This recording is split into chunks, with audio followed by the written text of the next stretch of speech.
So this is our outdoor setup, crayfish outdoor setup.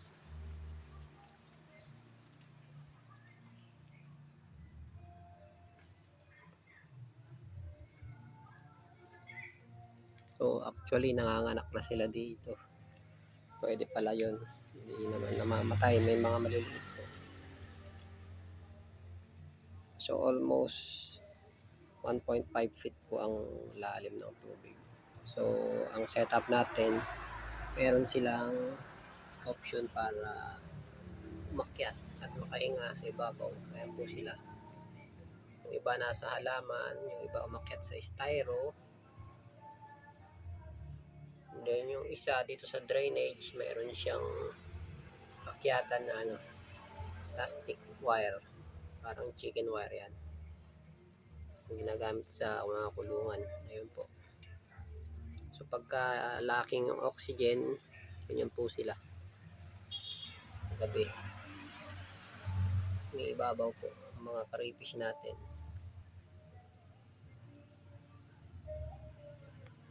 Ayun po ang ating mga crayfish. Kung nakikita ninyo, meron pa po dito. Yan po sila sa loob. So okay po yung ating setup outdoors. Huwag lang po nating hahayaang dumami yung water lettuce. Mas okay po yung hornwort. So okay po yung hornwort. Kasi kinakain po nila yun. Pag po yung water lettuce ang dumami, ang mangyayari po ay ganito. Sobrang siksikan, halos wala na pong makalabas. Hirap po ang ating crayfish makaahon.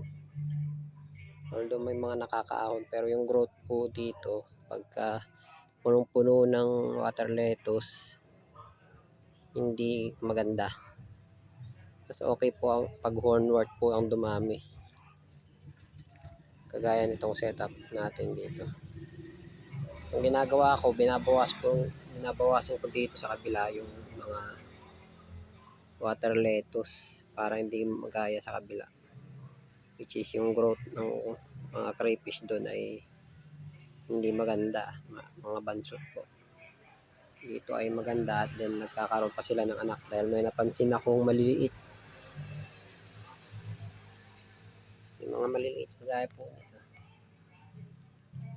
Yan, maliliit. May nakita akong buntis kanina. Marami pong maliliit dito. Yan po. Dito na po nag-anak ang ating mga crayfish. Kahit wala pong air pump. Ito po ay walang aeration. Ganyan lang po yung taas ng tubig. Hanggang almost hanggang tuhod. Pero mas maganda, mas marami pong ganitong plastic. Ano lang naakitan kasi yung malalaki, hindi po kinakaya ng halaman, lumulubog pa rin. Pero pag may matibay na akyatan, ganyan po. And then yung surroundings po nito, may mga puno po ng saging. Hindi siya direct sunlight. Kumbaga, bawas pa rin po yung init ng araw. Hindi kagaya pagka diretsong araw, sobrang init. May setup po akong ganun. Hindi rin po maganda yun. Sobrang init. Dahil living organism po ang ating mga alaga. Kailangan po hindi masyadong mainit.